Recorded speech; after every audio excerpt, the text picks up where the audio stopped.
Hi everyone, my name is Ashley Johnson. I'm a research scientist and practice facilitator with the 6 Building Blocks team. Today I'm going to give you an overview of the resources that are available to support your work as you're working through the 6 Building Blocks program. We're going to start off by going to the Improving Opioid Care website. As you land on the 6 Building Blocks website, you'll find more information about what the 6 Building Blocks are and how they were developed, who the 6 Building Blocks are for, and what you might find on this website. I do want to mention that the 6 Building Blocks can help anyone, but our resources are targeted towards practice facilitators, quality improvement personnel, clinicians and staff, and clinic administrators. Starting off with the 6 Building Blocks tab, you'll find an overview of all the building blocks. This is a really nice place to start for more information about each of the building blocks specifically. As you click into those building blocks, you'll find why is this building block important, some example activities, self-assessment questions that are relevant to this building block, as well as resources. So as I go down here to the planned patient-centered visits building block, you'll find why is this building block important, some example activities, those self-assessment questions that are related to that building block, and lastly, the resources that will support that building block. I also want to mention that our resources are further broken down based on content. For example, we have underneath the planned patient-centered visits, we have patient education, resources regarding tapering, empathic communication for difficult conversations, non-opioid treatments, as well as planning for visits. So that's a great place to start if you're looking for more information about the building blocks, or if you're working with the clinic that's trying to make improvements within those building blocks. All of this is within one page.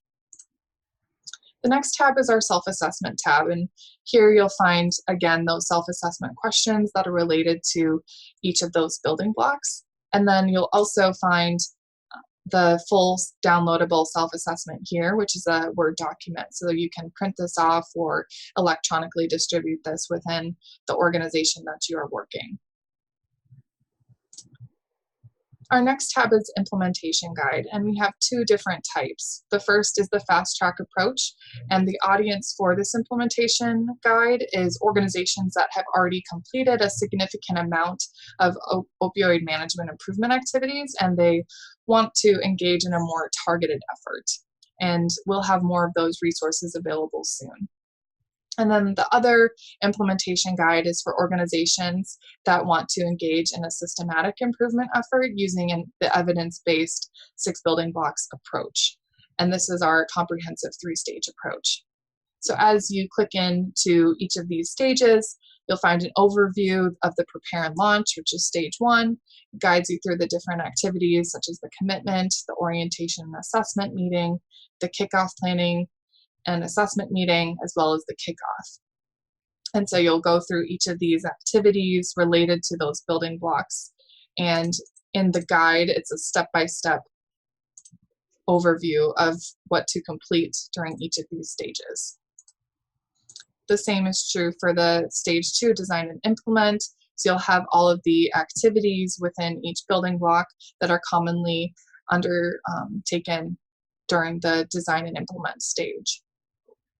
And lastly, monitor and sustain. We have the monitor and sustain guide, which is a more in-depth resource for you, as well as the commonly prioritized activities.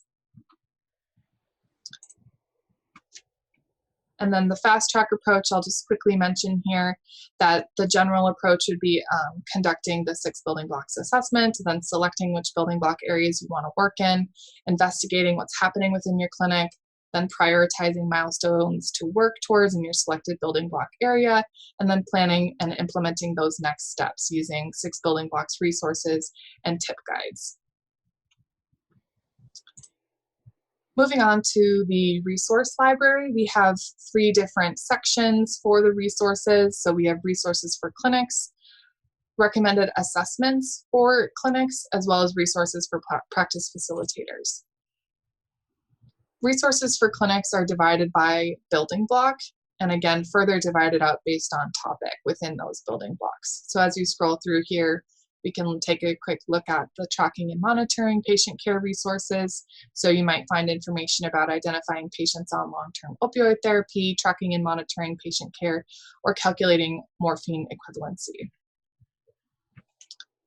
The recommended assessments tab is a really great resource for clinics that are looking to have a suggested opioid management assessment schedule. So you'll find what are you assessing, how to assess, and how frequently. So for example, for a specific diagnosis for pain, you'll have information here, and then how to assess and how frequent to assess that. Lastly, the resources for practice facilitators. We have a number of resources here to support you. We have a prepare and launch workbook, design and implement workbook, the monitor and sustain workbook. And these really walk you through each of the steps, provide all the prep work for you, as well as suggested meeting agendas, opportunities and places for you to take notes with your clinics, and then the suggested resources that would support you at whatever phase you're in with the clinic.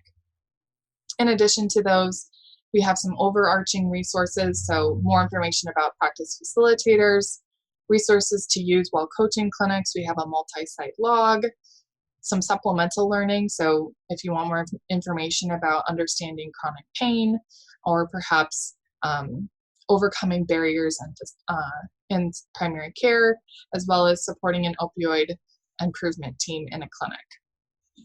And then further down, we have each of those specific resources by stage. So the prepare and launch stage would be all within this area, and then the design and implement resource, as well as the monitor and sustain. Lastly, we have the publications and news section. This is our peer-reviewed publications, places that we've been in the news, as well as organizations that have referenced the 6 Building Blocks program or the work of our program. Lastly, the About Us section is the original development team, if you're curious. And with that, I think that concludes the overview of our website. Thank you.